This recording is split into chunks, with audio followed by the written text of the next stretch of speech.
Ça y est, elle est de retour. Salut à tous les gars, c'est Azial. Aujourd'hui, on se retrouve pour une nouvelle vidéo. On va aborder le sujet. Et oui, c'est sorti hier. La Super League arrive. La Super League est de retour. Il y a pas mal de choses qui sont sorties comme actu, bien évidemment, dans cette vidéo.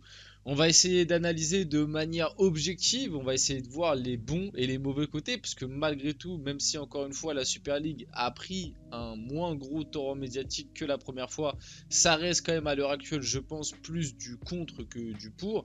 Il y a des choses positives, il y a aussi des choses négatives. On va essayer d'analyser, de parler un petit peu du format présenté par la Super League pour du coup concurrencer l'UEFA et la Champions League et du coup les autres compétitions européennes.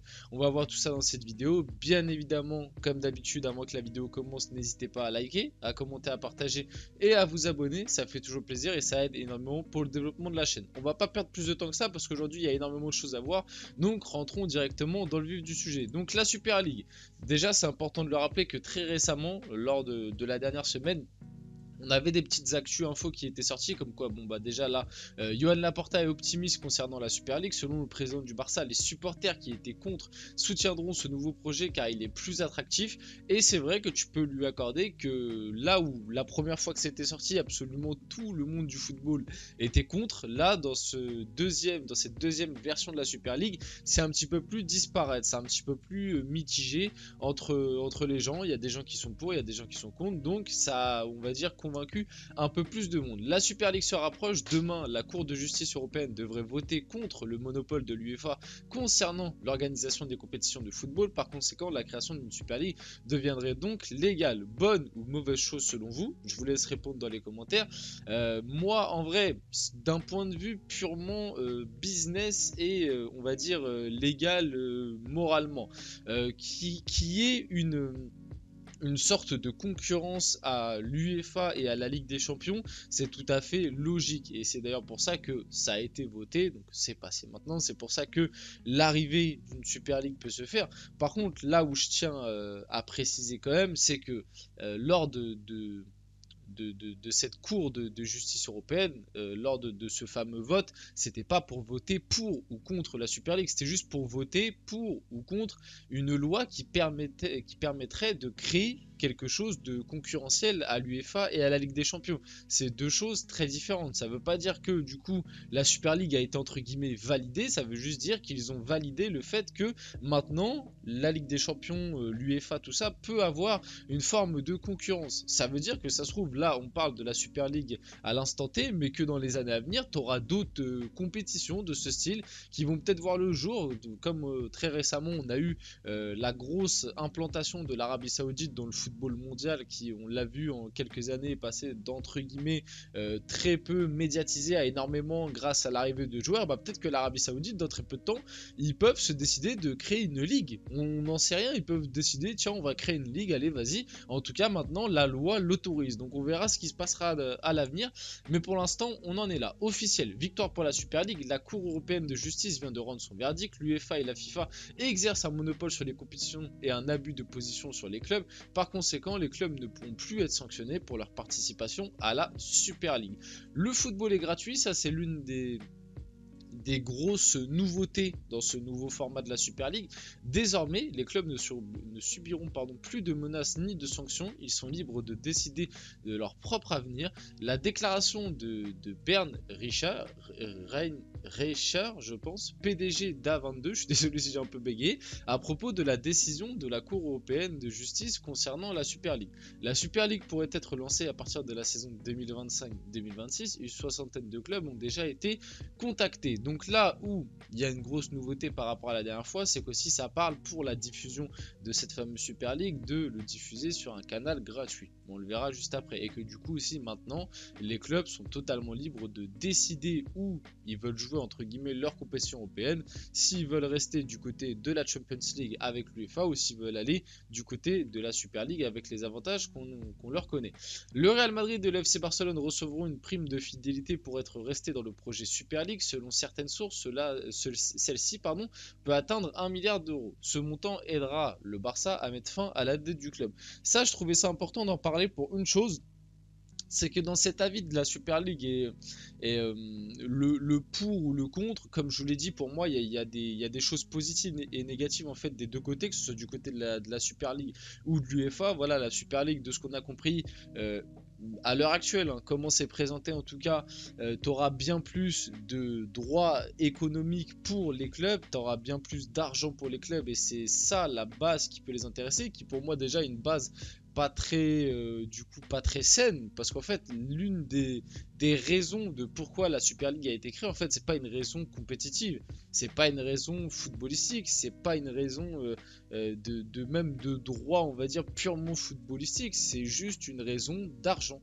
Alors on le sait, l'argent à l'heure actuelle, le business, c'est le facteur numéro un malheureusement dans le football, c'est devenu comme ça, maintenant c'est tout pour le foot business, mais c'est pour ça aussi que peut-être maintenant, bizarrement, tu as beaucoup plus de gens qui sont pour la Super League et bizarrement des supporters du Real et du Barça, comme c'est bizarre, parce que peut-être que leur club pourrait toucher 1 milliard d'euros.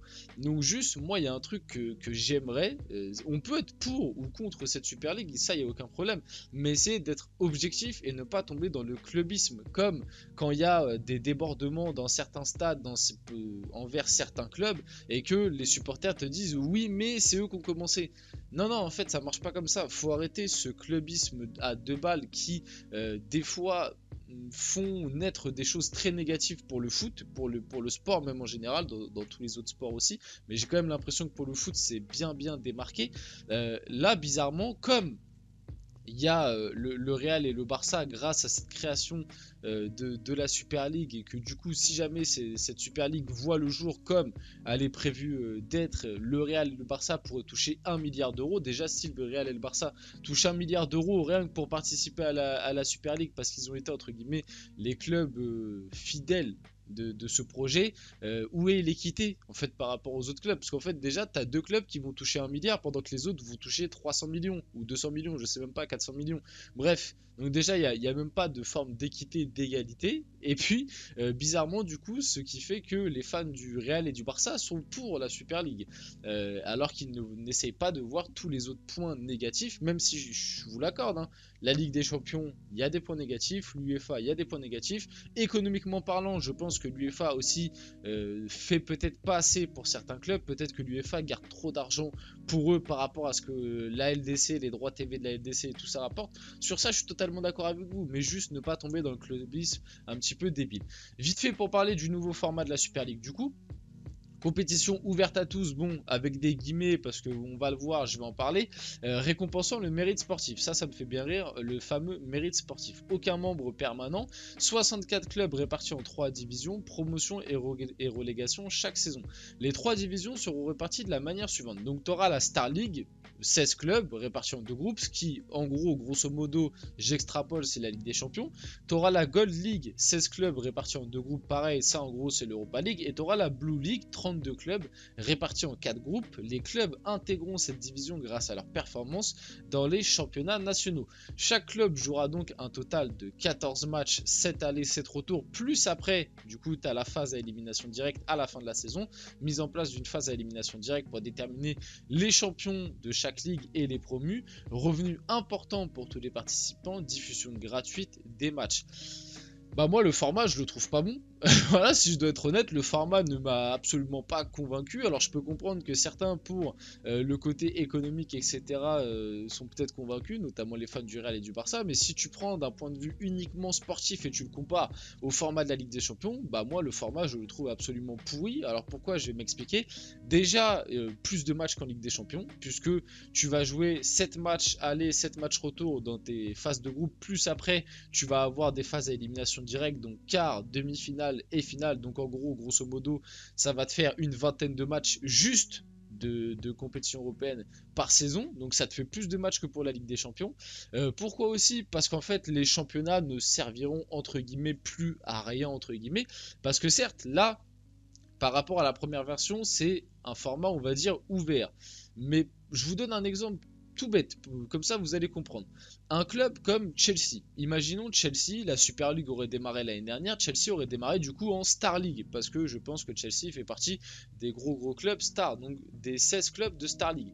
Chelsea, cette saison en Première Ligue, ils sont tout pourris. L'année dernière en Première Ligue, ils étaient tout pourris. Ils ont fini 10e de Première Ligue. Mais comme en Star League, ils n'ont pas fini ils ont pas fini dernier de leur poule parce que c'est uniquement les 2 derniers de chaque poule qui du coup rétrogradent en Gold League. Et même du coup, si tu es rétrogradé en Gold League, bah tu joues toujours une compétition européenne. Donc en fait, Chelsea, ils peuvent finir 15e, 16e, même ils peuvent descendre en Sky Bet Championship, ils peuvent descendre en Ligue 2 anglaise, qu'en fait ils seront toujours minimum 3 ans dans une compétition européenne. Parce que même si, imaginons demain Chelsea, je prends l'exemple de Chelsea parce qu'ils ont fait une mauvaise saison en Première Ligue. Mais Chelsea, ça devient catastrophique, Todd Boehly, des investissements n'importe comment, comme c'est actuellement, le club va à la dérive, tu descends en Sky Bet, vraiment dans un scénario catastrophe, etc.